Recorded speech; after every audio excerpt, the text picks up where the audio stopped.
Hello everyone. One of the difficulties of designing a lunar lander is ensuring that it does not tip over.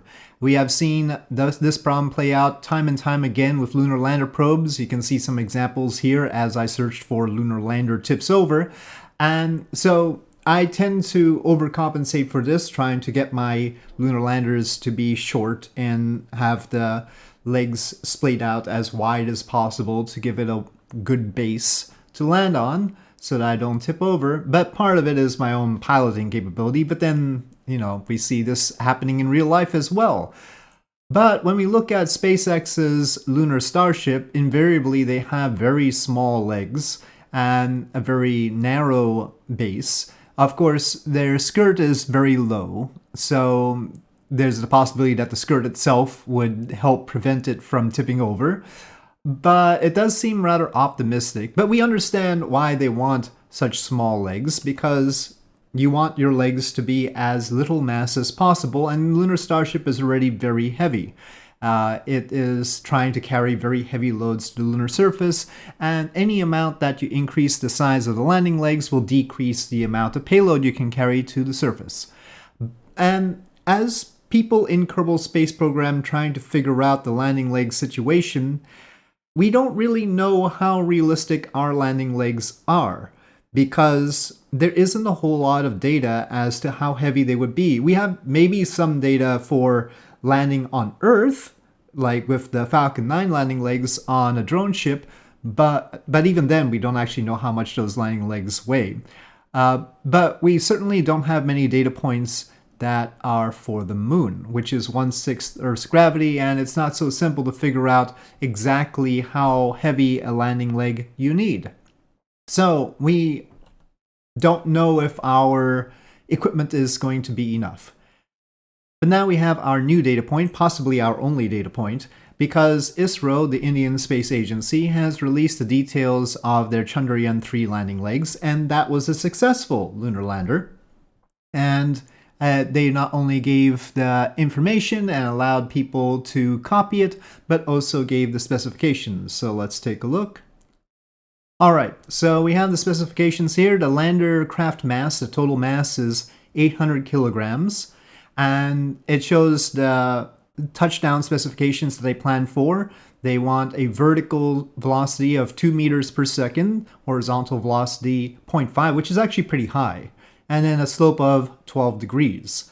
And there's the energy absorption, there are 4 legs, and the lander leg mass, which is the information we didn't even have for the lunar module. I even have Tom Kelly's book. Tom Kelly was the head of design for the lunar module for Apollo. Nowhere in that book does it say how heavy the landing legs are. So we don't even know for that, which is probably the most public lunar lander. So now we have a piece of information, 10 kilograms per leg assembly. So that's 40 kilograms in total, I presume. And so that's 5% of the total landercraft mass.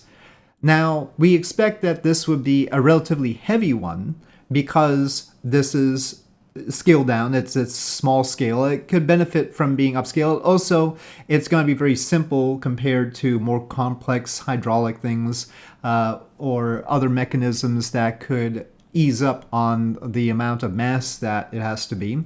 And probably it's not the most expensive materials potentially. So there is that. But 5% is a lot.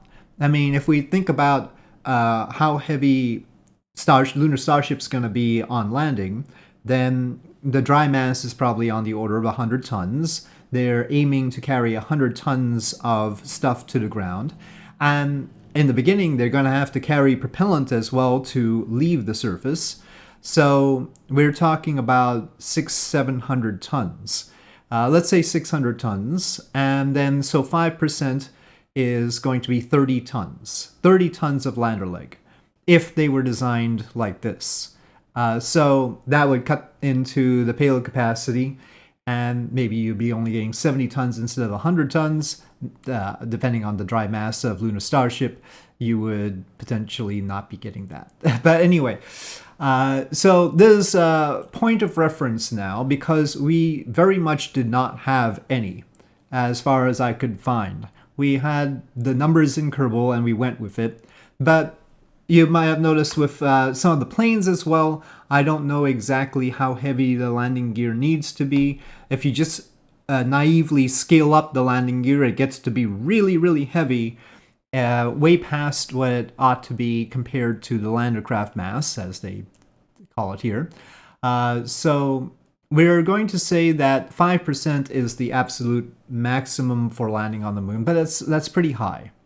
So at least we have a data point, and it's nice of ISRO to release this mechanism so that other private players, as they call them, can use them, and we'll see whether landers are more stable in the future. One would hope that we stop seeing lunar landers tip over as much as we have. So there's a quick video mentioning this development and what it means for us in Kerbal, if you will. So we can design our things maybe a little bit better, but yeah, the landing legs are serious stuff, and I don't know. I don't know about Lunar Starship. Tell me what you think about Lunar Starship and its legs. Maybe you think that Lunar Starship is good enough as it is, that this is not a problem, the narrow base, or is it just doomed to tip over at some point, and then they're going to have to put bigger legs on it? I am interested in this too. I don't know. I would probably tip it over because I'm just really bad at landing on the moon sometimes. But with that, and with the news of ISRO releasing the Chandrayaan-3 lander leg specs, I'll say thank you for watching. I hope you enjoyed this video. If you did, please do press like. If you have any comments or suggestions, please leave them in the comment section below, and I'll see you next time.